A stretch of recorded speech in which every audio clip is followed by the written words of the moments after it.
तो मैं ज़काउद्दीन अहमद एक बार फिर आपके सामने हाजिर हूँ एक नए वीडियो के साथ, जिसमें हम आगे प्रोसीड करेंगे। इलेक्ट्रिक फील्ड के उस फार्मूले के एप्लीकेशन सीखेंगे इन दो सवालों के जरिए। कहीं मत जाइए, हमारे साथ ही रहिए। ये वक्त है 10 बजे रात का और ये वक्त है 100 बात की एक बात का। तो पहला सवाल आपके सामने ये रहा।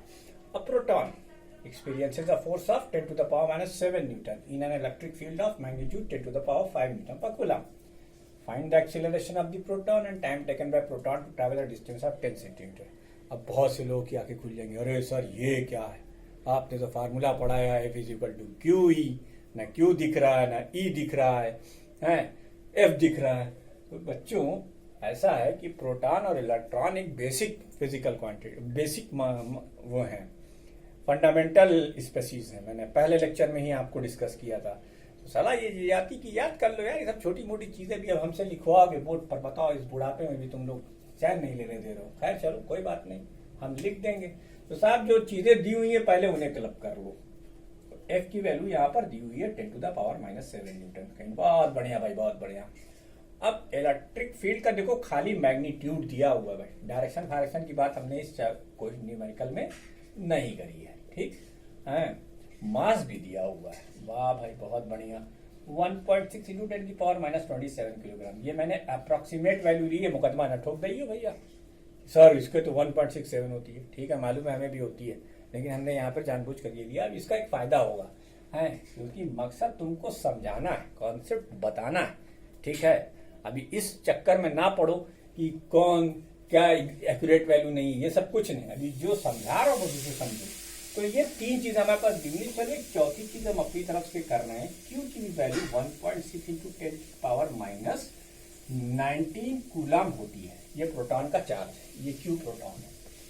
तो अब क्वेश्चन कहता है कि फोर्स एक्सपीरियंस कर रहा है इसमें, इलेक्ट्रिक फील्ड में। तो भैया कोई चार्ज पार्टिकल जो इलेक्ट्रिक फील्ड में फोर्स एक्सपीरियंस करता है उसे एफ ई से डिनोट किया, इलेक्ट्रिकल फोर्स। इसकी एक वैल्यू यहां पर है क्यू ई। क्या इससे तुम्हारी समस्या का समाधान लग रहा है? नहीं, लेकिन फोर्स है ना, तो इक्वेशन में एक चीज तो अप्लाई हो सकती है, तुमने पढ़ा होगा, mass into acceleration, sir Isaac Newton का लॉ। और यार ईमानदारी से लास्ट ईयर मैंने पढ़ा रखा है, ये बेसिक लॉ ऑफ न्यूटन है, ये बेसिक लॉ ऑफ डायनेमिक्स है, मास इनटू एक्सेलरेशन। अब हमको कैलकुलेट क्या करना है, हमको एक्सेलरेशन कैलकुलेट करना है। तो दाहिने हाथ से इन दोनों को ले लो, क्योंकि हमारे पास क्यू भी है, ई भी है और एम भी है ना, ठीक है भैया। तो तुम आ गए, नूर आ गया, अब का बच्चा, चलो पिक्चर देखें। ये पिक्चर है आपकी। क्यू की वैल्यू क्या है 1.6 इंटू 10 की पावर माइनस 19 इंटू ई की वैल्यू 10 टू द पावर 5 और इसकी वैल्यू 1.6 इंटू 10 की पावर माइनस 27, ठीक है। जल्दी जल्दी इसको सॉल्व करो तो देखो कितना भयानक सा एक्सीलरेशन आता है, ठीक। क्या आ गया ये 27 ऊपर जाके इसमें ऐड अप हो जाएगा, तो ये हो जाएगा 32 माइनस 19 यानी 10 टू द पावर 30 मीटर पर सेकंड स्क्वायर। भूल चूक लेनी देनी, कोई गलती हो तो माफी, ठीक है। ये पहला आंसर आ गया। अब दूसरा answer, second part, distance travelled.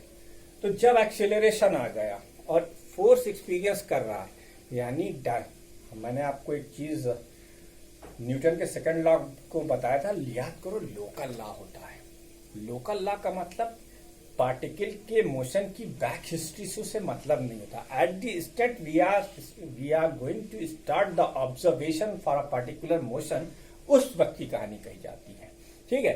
तो यहाँ एक्सपीरियंसेस से एक सीधा सा इंटेंशन ये निकाला जाएगा कि यू की वैल्यू 0 है, यू की वैल्यू 0 है। तो आपके पास एक फार्मूला है S is equal to u t plus half a t square. इसमें S की वैल्यू यहां दी हुई है 10 सेंटीमीटर, रख दो भैया 10 इंटू 10 की पावर माइनस 2 मीटर में बदल लिया। अब ये तो 0 है, तो 0 into T plus half of 10 की पावर 13, तो 10 की पावर 13 का स्क्वायर करो और ये टी स्क्वायर।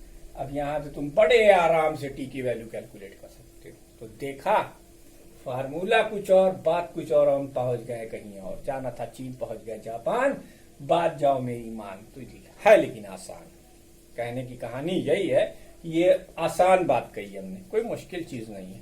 और दूसरा क्वेश्चन, ये एनसीईआरटी से चुराया है मैंने। ये क्वेश्चन आपको मिलेगा कुछ बुक्स में, ये एग्जाम्पल में, जैसे एनसीईआरटी का ये एग्जाम्पल है, ठीक है। अब यार बुढ़ापे में हमको याद हो गया है तो हमने इसको डायरेक्टली यहाँ लिख दिया। अब अगर इस एग्जाम्पल की बात करूं तो देखो इसमें लिखा हुआ है ना, oil drop having excess of 12 electrons है। यहाँ एक चीज और बताना चाहूंगा तुमको कि पॉजिटिव चार्ज की एक क्वालिटी होती है, वो इलेक्ट्रिक फील्ड में अंदर की तरफ जाना चाहता है और नेगेटिव चार्ज इलेक्ट्रिक फील्ड से बाहर आना चाहता है। तो देखो हमने यहाँ पर तुमको वेक्टोरियल साइन दिया हुआ है, E = 10⁵ न्यूटन पर कूलम। इसका मतलब अच्छा कह क्या रहा हूं, आयल ड्रॉप के पास 12 इलेक्ट्रॉन की एक्सेस है। एक्सेस का मतलब होता है चार्ज निगेटिव है, ठीक है। अब निगेटिव चार्ज इलेक्ट्रिक फील्ड के अपोजिट डायरेक्शन में होगा, तो यानी आयल ड्रॉप पर जो इलेक्ट्रिकल फोर्स लगेगा उसकी डायरेक्शन क्या होनी चाहिए बच्चों, ये होनी चाहिए। ये इलेक्ट्रिकल फोर्स है, ये इलेक्ट्रिकल फोर्स की डायरेक्शन हो गई। ये प्यासी है, दूसरी मार्कर देखते हैं कहाँ गई, ठीक है। दूसरी मार्कर लाते हैं। तो अब जाहिर सी बात है कि हवा में कोई चीज लटकी हुई है तो ये तभी पॉसिबल है कि जब उसका वेट काउंटर बैलेंस हो जाए। तो Fe को mg काउंटर बैलेंस करेगा।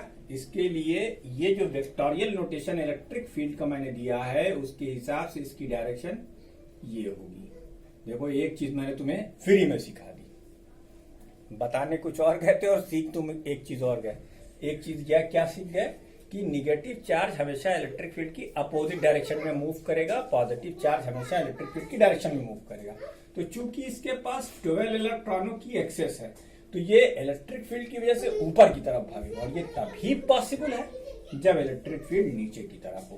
देखा डायरेक्शन डिसाइड करने का तरीका है ना। तो Fe को mg से हमने बराबर किया।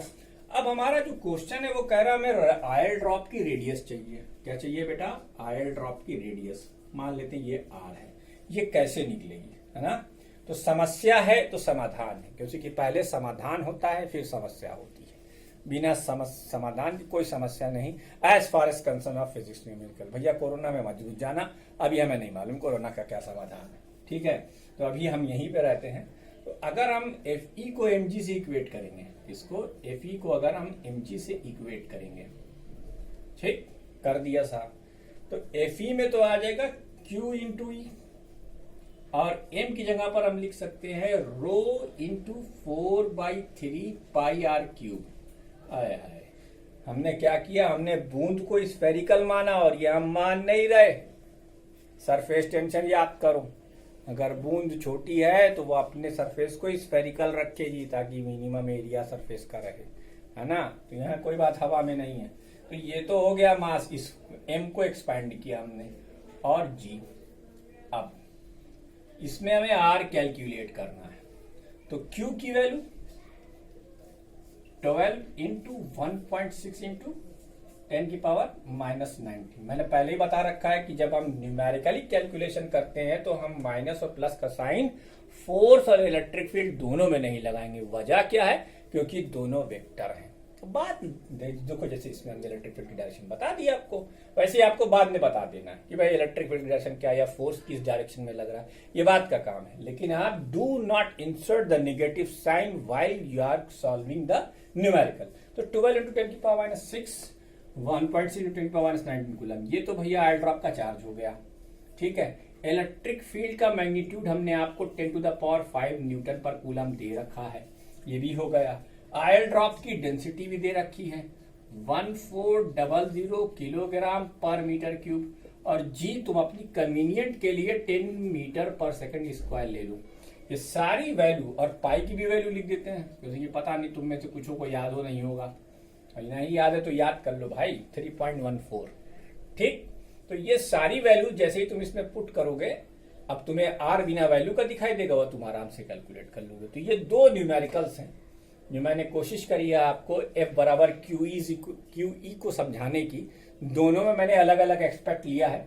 इसमें मैंने न्यूटन का सेकंड लॉ पुट किया है, इसमें मैंने वेट पुट किया है। ये एक इम्पॉर्टेंट क्वेश्चन है, इसे आप प्लीज अच्छे से सॉल्व कीजिएगा और आर की वैल्यू मुझे बताइएगा कमेंट में, ठीक है। तो इस बोर्ड पर लिखे हुए दोनों सॉल्यूशन नोट कीजिए और अब हम आगे बढ़ते हैं हमारे एक दूसरे डेरिवेशन की तरफ।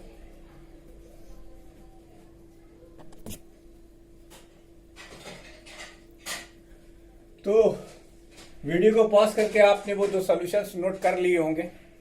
आगे बढ़ते हैं। अगला आपका कंग्रेचुलेशन, मुबारक, आपका यह पहला डेरिवेशन है, 12th के सिलेबस का पहला डेरिवेशन है ये, electric field due to a charge at any point. और ये डेरिवेशन आपको बहुत सारे आगे के डेरिवेशंस में काम देगा, तो देखते हैं, ठीक है। Electric field due to a charge at any point. अब चूंकि आप बड़े हो गए, 12th में आ गए, ठीक है, तो अब आप डेरिवेशन इतने सारे और एग्जाम में कुछ तो आने हैं, 2 3 4, तो अब how it will be possible to memorise all the derivations. तो चूंकि बात यहीं शुरू होती है तो यहीं मैं क्लियर कर देता हूं। आप डेरिवेशंस के, हर डेरिवेशन के 3 स्टेप्स होते हैं, ठीक है। एक तो उसका डायग्राम बनाना, दूसरे उसका इनिशिएशन करना और फिर उसे फाइनल रिजल्ट तक पहुंचाना। ये 3 स्टेप पर हर डेरिवेशन बेस करेगा। तो बच्चों, डेरिवेशन को करते समय आप डायग्राम को बनाते जाएंगे। डायग्राम जैसे जैसे बनता जाएगा वैसे वैसे आप देखेंगे कि आपको डेरिवेशन करने की, डेरिवेशन प्रोसीड करने की आपको टेक्निक मिलती चली जाएगी। मिसाल के तौर पर ये हमारा पहला डेरिवेशन है, तो consider a point charge, consider a point charge, एक पॉइंट चार्ज कंसीडर कीजिए, consider a point charge at a point O, consider a point charge Q at a point O। ये तुम्हारा पॉइंट है O, जहां पर हमने एक प्लस Q चार्ज रखा है। इससे R डिस्टेंस पर एक पॉइंट है P। यहां पर हमें पता करना है कि इसकी इलेक्ट्रिक फील्ड कितनी। तो पहला ही लेक्चर जो इलेक्ट्रिक फील्ड का मैंने आपको दिया था, उसमें मैंने आपको बताया था कि भैया हम अपनी इलेक्ट्रिक फील्ड खुद नहीं बताएंगे। अगर हमारी इलेक्ट्रिक फील्ड आपको जानना है तो आपको एक स्क्रू ड्राइवर, जिसको कि हम यहाँ पे पॉजिटिव टेस्ट चार्ज कहते हैं, वो हम ला कर देखेंगे। ला भैया एक पॉजिटिव टेस्ट चार्ज Q0। अब ये इस प्लस Q0 की वजह से ये Q0 फोर्स एक्सपीरियंस करेगा। तो हमारा एक अंधा कानून है कि दो चार्जेस का नेचर अगर सेम हो तो उनके बीच का जो रिपल्सिव फोर्स होता है वो उन दोनों को ज्वाइन करने वाली लाइन के अलांग तो लगता है, लेकिन बाहर की डायरेक्शन में, है ना। यानी ये force experience by P due to O है। लिख लो। तो according to Coulomb's law, according to Coulomb's law, Coulomb's law क्या कहता है भाई, एफ पीओ की वैल्यू वेक्टोरियल साइन में लिख लेते हैं, 1/4πε0 Q0 अपॉन R स्क्वायर। जब वेक्टोरियल साइन में लिखा है तो हमें वेक्टर बताना पड़ेगा। ये तो पूरा जो टर्म है ये क्या है, ये तो मैग्नीट्यूड का टर्म हो गया। तो बेटा देखो, इस फोर्स की डायरेक्शन क्या है, O से P की तरफ, तो यूनिट वेक्टर ROP लेना पड़ेगा। क्या लेना पड़ेगा, ROP, ठीक है। ये कूलम्स लॉ से। अब याद करो, डेफिनेशन ऑफ इलेक्ट्रिक फील्ड क्या थी, by the definition of electric field, by the definition of electric field strength,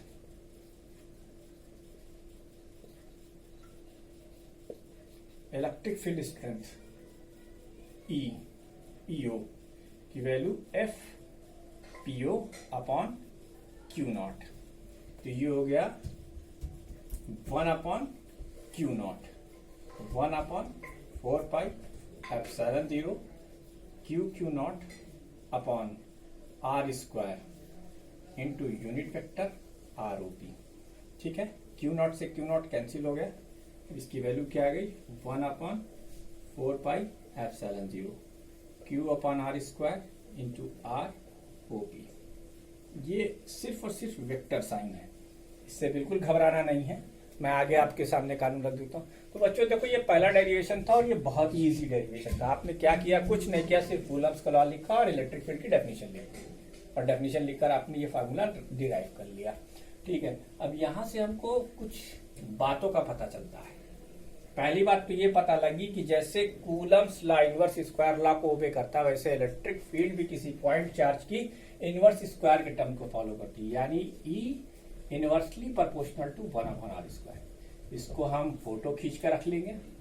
आप जानते हैं, जो हमारे स्टूडेंट है वो अच्छे से जानते हैं हमारे फोटो का मतलब क्या होता है। एक ग्राफ होता है, ग्राफ में हम 2 एक्सिस बनाते हैं, ठीक है। अब ये रेक्टेंगुलर हाइपरबोलिक टर्म है, तो ये आपका ये आ गया, ये हम हाथे से खींच रहे हैं भैया, इसलिए ठीक है बाबू। कभी भी इसको ना इस लाइन से मिलाना ना इस लाइन से मिलाना, ठीक। अच्छा, एक सवाल पूछता हूं, क्या कोई चार्ज अपनी क्रिएट की हुई इलेक्ट्रिक फील्ड में कोई फोर्स एक्सपीरियंस करेगा? ये सवाल बहुत साल पहले हमसे फिजिक्स के बंबई के मठाधीश ने पूछा था। तो अधिकतर लोग इसका जवाब देते हैं हाँ हाँ नहीं। हमने आपसे क्या डिस्कशन किया, यही ना कि इसकी फील्ड है, इसको बताने के लिए हमें कोई डिस्चार्ज लाना पड़ेगा। तो यहां डिस्चार्ज बताएगा ना, तो यहां पर एक पॉइंट जरूर नोट करना चाहिए। क्या? No charge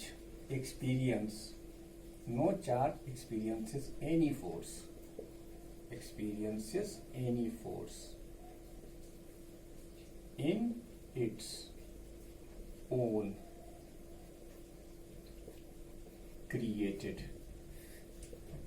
electric field। अपनी ही क्रिएटेड इलेक्ट्रिक फील्ड में कोई भी चार्ज फोर्स एक्सपीरियंस नहीं करेगा। तो ये डेरिवेशन तो हमारा यहीं पे समाप्त होता है। ये कुछ बातें हमने इस डेरिवेशन से रिलेटेड आपके सामने डिस्कस की। अब यहाँ पर हम एक 2 अंधे कानून भी आपके सामने डिस्कस कर देते हैं। ये क्यू चार्ज है, इस पॉइंट पे रखा हुआ है। तो किसी भी पॉइंट पर अगर आप फील्ड देख रहे हो इस क्यू के थ्रू, तो याद रखना लाइन के बाहर फील्ड होगी, यानी ई पॉजिटिव की डायरेक्शन हमेशा बाहर होगी। एक और कानून याद रखो, अगर ये निगेटिव है तो इलेक्ट्रिक फील्ड अंदर की तरफ होगी और ऐसे दी जाएगी, ठीक है। तो ये रेडियली आउटवर्ड डायरेक्शन है और ये रेडियली इनवर्ड डायरेक्शन है। मार्क माय वर्ड, क्या है ये? रेडियली आउटवर्ड, रेडियली आउटवर्ड, ठीक। और ये क्या है? Radially inward, radially inward direction. तो निगेटिव के थ्रू रेडियली इनवर्ड और पॉजिटिव के थ्रू रेडियली आउटवर्ड, ठीक है। वीडियो को पॉज कीजिए और इसे नोट कीजिए, जैसे कि इसके आगे आने वाला है सुपरपोजिशन प्रिंसिपल। क्वेश्चन भी बनते हैं शानदार शानदार। आइए, बहुत सारा फन हमारे सामने है, तो बिल्कुल भी मत घबराइए, आगे इसको नोट कर लीजिए, वीडियो पॉज कर लीजिए।